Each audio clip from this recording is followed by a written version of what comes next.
What's good, y'all? Anderson Emerald here, and today we are talking about qualifying for the World Championships, and more specifically, breaking down some athletes who are going to try and get the wild card at the Diamond League final this year because they might have missed it at the national championships for either the United States or Jamaica, also other countries, but I'm going to focus in on those two because of some specific examples. If you want to go directly to the Diamond League qualifying and like all that stuff, the wild card, go to this timestamp.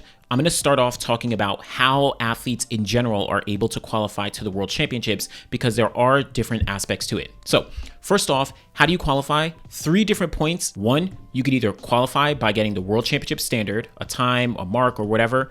2nd, you can get into the world rankings quota. 3rd, you can either get it by the wild card at the World Champs or via the Diamond League final this year. And then the final piece to all these 3 points is that you actually have to get selected by your country. So even though World Athletics, they have its baseline process, for those first 3 points, the standard, the rankings quota, or the wild card, getting selected will vary depending on the country that any athlete actually does compete for. First off, every country can only send a maximum of 3 athletes in each event to the World Championships. But if an athlete has a wild card to Worlds, then that country can send 4 athletes in that event. But 4 athletes is the absolute maximum any country could send in any one event, even if they get 2 wild cards like the Diamond League and the World Championships. Again, we'll talk about wild cards in a second. Now, how is it that countries actually select each of their athletes to compete at the World Championships? So based on everything above, many countries just select their athletes directly without any nationals or, championships or anything like that. So countries like St. Lucia or Bahrain, they don't have a national championships. They're just going to select the certain athletes because they don't have a massive pool of athletes to actually pull from. But on the flip side, you do have many nations, I'd say most nations actually do hold a national championships to select their team in some way. So Jamaica, United States, Canada, UK, etc., etc. Now, most countries, they actually do a combination of using their trials, their national championships to select athletes, and then just do a kind of direct, discretionary process to select their high profile athletes or, athletes they know are going to do well. For example, Canada and the United Kingdom. Canada's Andre de Grasse, he did not compete at their national championships this year. He was sitting out due to injury, but he is going to be selected to compete in the 100 and the 200 at the World Championships this year because he's met all the ranking criteria like the standard, the quota to actually compete at the World Championships. And, he's one of the more high profile athletes. He's one of the better athletes. And they also don't have other athletes in Canada who have met those criteria. Also, Great Britain, Dean Asher-Smith and Daryl Nita, they didn't compete in the 100 meters at the UK trials. Dina didn't compete at all, and Daryl, she false started in that final. But both of them are going to be selected to compete at the World Championships this year because, again, they have both met the criteria for the standards, the ranking, etc., and they are the only ones who actually have the standard, specifically in the 100 here. Shout out to Amy Hunt, who will also be joining them. So that's kind of a hybrid process where they just straight up select, but they also hold the championships. The United States is the only country that has a very strict policy of using the national championships as a selection meet, and they don't do all these discretionary selections. So if you don't finish top 3 at USA's, you can just assume that you won't go to the World Champs if everyone ahead of you has a standard or is in the quota, right? Just on a baseline. They're not doing discretionary picks. Like, they don't do all that. You need to finish top 3 at USA's. And again, I think that is the only country in the world off the top of my head that has that strict process. Some people like it, some people don't. It is what it is. Now, let's talk about the 3 different ways to qualify. World Championship standard, rankings quota, and then also the wild card. First off, the standard. Simple process. You run a specific time on the track or you hit a specific, mark, or distance or height or whatever it is in the field, get a certain amount of points in the multis, and you qualify to the World Championships. In 2025, athletes still have up to August 24th to be able to get the World Championship standard in certain events. An example is Aaron Brown from Canada. In the 200, he's run a best of 20.08 seconds, and that hit the standard for him. So he's going to compete at the World Championships. But in the 100, he's only run a best of 10.03 seconds, and he does not have the standard, which is 10 flat in the 100 meters for men. So that means he won't compete at Worlds unless he gets the 100 meter standard of 10 flat by August 24th. So that's an example of actually getting the standard. Now, the other thing you have is the world rankings quota, and this does get a little bit confusing, but if an athlete does not have the world championship standard in any event, but they have accumulated enough points on the circuit, at championships, at various different meets over a certain time period, they may be in the world athletics ranking quota. So for example, in the 400, Rasheen McDonald from Jamaica has a best time of 44.89 seconds, which is slower than the world championship standard of 44.85 seconds. But even though he doesn't have the standard, he actually is in the world rankings quota, which means that he will have the opportunity to go and compete at the world championships. Now, this does come up very frequently in the field events because many field event athletes, specifically in the United States, Jamaica, they don't get the standard in their specific events. While many sprinters and hurdlers, they do get the standard. So that's why you hear about the world rankings quota more often for field events, again, at least United States, Jamaica, et cetera, et cetera. Here's an example. In the United States, in the men's long jump, no one has the standard. None of the athletes actually do have the standard. But we did see that Isaac Grimes, Will Williams, and Jerian Lawson finished top 3 at USA Championships. Isaac Grimes and Will Williams, they are in the world rankings quota. Jerian Lawson is not in the world rankings quota, but he may have the opportunity to move up and surpass a few other athletes who actually will likely drop out. So, like I said at the top, each country can only send 3 athletes to the World Championships in any singular event. Again, unless they have the wild card, which then they could send 4, but that doesn't affect things.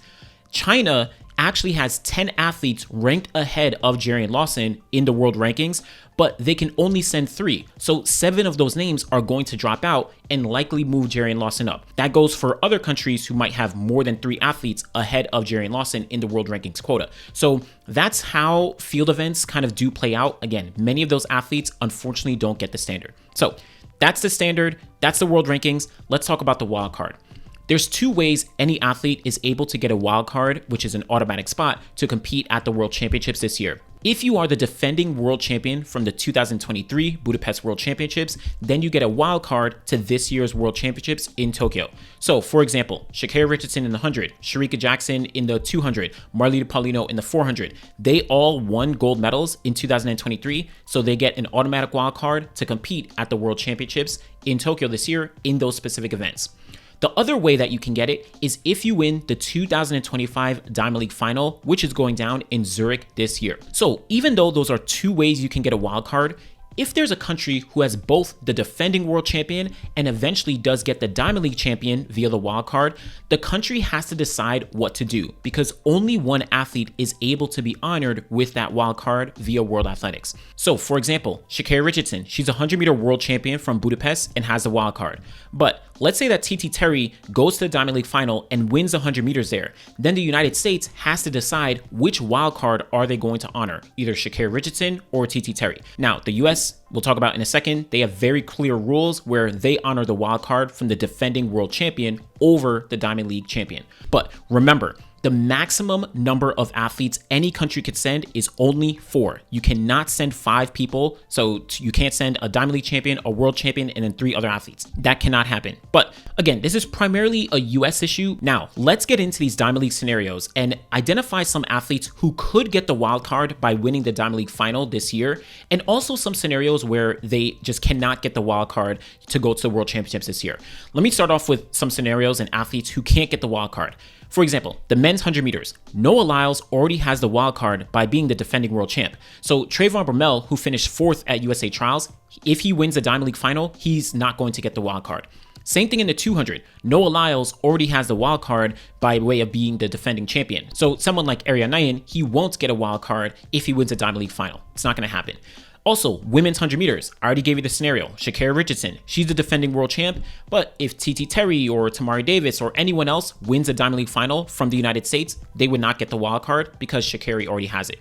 Also, in the men's 110 meter hurdles, Grant Holloway already has the wild card by being the defending world champion. So if Trey Cunningham, who finished 4th place, gets the Diamond League win, which is very, very likely, he's not going to get the wild card. Grant Holloway already has it. I know there was some discussion about if Trey Cunningham wins a Diamond League, he could go to world. No, it doesn't work like that at all. Grant Holloway has a wild card. He's going to Worlds. That's the end of that. Now, let's talk about some athletes who likely have a chance to go to World Championships. First off, women's 200 meters. This is one I think people should keep an eye out for. If we go to the Diamond League final and either Melissa Jefferson Wooden, Anavia Battle, or Gabby Thomas win the Diamond League final, then Brittany Brown, who finished 4th in the 200 at USA's, would go to the World Championships. If Brittany Brown wins the Diamond League final, she would, again, get that wild card and go to World Champs. But if Mackenzie Long wins a Diamond League final, she would go to the World Championships. And I bring up all these names because it's actually very likely that any of these women could win the Diamond League final. I don't think Melissa Jefferson Wooden is going to run the 200 at the Diamond League final, possibly, but Anavia Battle, she's literally undefeated on the Diamond League this year. Gabby Thomas, she could very likely win that Diamond League. Brittany Brown, Mackenzie Long, they both have been competing on the Diamond League as well. So they all have very good shots. And this is not to say they're 100% going to win. Yes, I know Julian Alfred is out there. I know other athletes, I know that they can lose, but they have some decent shots. It's not far-fetched. In the men's 100 meters, for Jamaica, I'm looking at Raheem Ford and Bryan Levell. First off, if Kashane Thompson, Oblique Seville, or Akeem Blake actually win the Diamond League final, then Raheem Ford, who finished 4th place at trials, may go to the World Championships. I say may go because Jamaica, I think they can just pick. It doesn't have to be like the USA where the next, 4th placer goes. But someone in the comments could fact check me. But at the end of the day, if Kashane, Oblique, Akeem, if they win the Diamond League final, then Jamaica gets an extra spot. If Bryan Levell, who finished 8th place at the Jamaican Championships, if he wins a Diamond League final, then he can go to Worlds. And I say this because Kashane, Oblique, even Akeem Blake, who won the Diamond League last year, and then Bryan Levell, they all 4 have a very good shot to potentially win. Potentially. Not saying 100%, but potentially win the 100 meters at the Diamond League final. Women's 100 meters. If Tina Clayton, Sharika Jackson, or Shelly-Ann Fraser-Pryce win the 100 at the Diamond League final, then Jodie-Ann Williams, who finished 4th place at Jamaican trials, she may go. But you also have Tia Clayton, who was a DNF in the final at Jamaican trials. She may also go. And if she wins the Diamond League final, she's going to the World Champs. So that's another scenario there. Again, I'm not clear on if Jamaica can make a discretionary pick if someone gets the wild card via Diamond League final, or if they just pick the 4th place person. Let me know in the comments. Next one, men's 400 meters for the United States. If Ja'Cory Patterson, Chris Bailey, or Caleb McRae win the Diamond League final, then Vernon Norwood, who finished 4th place at USA's, he would go to Worlds and get that spot. Now, Vernon Norwood could also win the Diamond League final as well. So that's a scenario and possibility. Quincy Hall, though, he's the Olympic champion and he didn't compete at USA's because of an injury. He could also win the Diamond League final, which would secure a spot for him to go to Worlds, which would then mean that Vernon Norwood would not go. All right, so different scenarios there, but it's very likely or possible that Ja'Cory Patterson, Chris Bailey, Vernon Norwood, Quincy Hall, they all have a decent shot of actually winning this Diamond League final. Not too sure about Quincy Hall's health, TBD there. And then Caleb McRae, he's a very long shot to win. I'll just be completely honest. Few others. Women's 100 meter hurdles. Masai Russell, Grace Stark, Alicia Johnson, Kenny Harrison. If any of those 4 women win the Diamond League final, which is very possible, then Kenny Harrison, who was 4th at US Trials, would go to the World Championships. Again, this is very, very likely. I think this is a good scenario, specifically with Masai Russell and Grace Stark. They have a very good shot of winning the Diamond League final. Now, it won't be easy because you have Akira Nugent, you have Tobi Amisan, you have Daniel Williams. Like, the women's 100 meter hurdles is stacked, but I would not be surprised to see Kenny Harrison compete for the USA at World Champs by way of someone getting the Diamond League wildcard. The other ones we have, men's 110 hurdles for Jamaica. If Orlando Bennett wins a Diamond League final, he's run 13:10 this year, not too far-fetched, then Jaheim Stern would go to the World Champs. He finished 4th place at Jamaican Championships. Also, Hansel Parchment, yes, he's not in the form that he was in previous years, but if he won the Diamond League final, then he would get a spot to the World Championships. So semi-likely, a little up in the air, we'll see how that does go.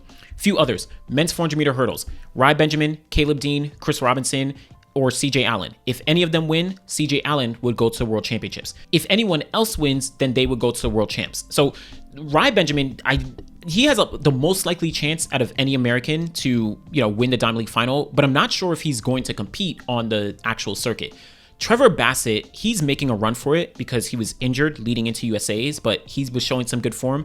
But the problem is it's such a long shot with Alison Dos Santos, Karsten Warholm, Abdurrahman Samba, Rai Benjamin. Like, Trevor Bassett taking any of them down is a very, very tough task. So we'll see how that plays out. 2 others I want to talk about. Women's 400 meters. You have Sydney McLaughlin-Levrone, Isabella Whitaker, Aaliyah Butler. If any of them win, then Lena Irby Jackson would get a spot to the World Champs. Now, Sydney, Isabella, Aaliyah, I guess they all have a decent shot. Sydney, of course, has a shot. Isabella, she's won 2 Diamond Leagues this year. Aaliyah Butler, she almost, beat out Marlita Paulino. But like Paulino and Nasser are just like so talented. And I don't even think Sydney is going to run some Diamond League races. So who knows if that will actually come into fruition, but that's an option. Last one, women's 400 meter hurdles. On the US side, Dalilah Muhammad, Anna Cockrell, Jasmine Jones. If any of them win the Diamond League final, then Akayla Garrett, she would actually get a spot to the world champs. But this is tough because Femke Bol, like, she's the class of the field. We have to be completely honest. But that's some of the different scenarios. Now, you can apply the same concept to other events, right? I only spoke about the sprints and the hurdles, but apply this to some of the distance races where on the US side, Josh Hoey has a good chance in the 800 to get a wild card. Yara Naguse, Hobbs Kessler, they have a potential chance in the 1500 to get a wild card, right? So you can take that, apply it to some of these scenarios and, go with that and run. But just wanted to kind of break down the different ways that athletes qualify and some of the different scenarios as to athletes who are trying to get a wild card via the Diamond League final this year. Again, if you have a world champion from 2023, they already have the wild card, and an athlete going for the Diamond League final win cannot get the wild card this year. All right, so let's make that very clear. So that is kind of the breakdown. If you have other questions, go in the comments, let me know what your thoughts are, what your confusions are, and I'll try and dive in there and answer. But let me know what you think. Be sure to like the video, subscribe to the channel. Always appreciate y'all. Thanks for watching.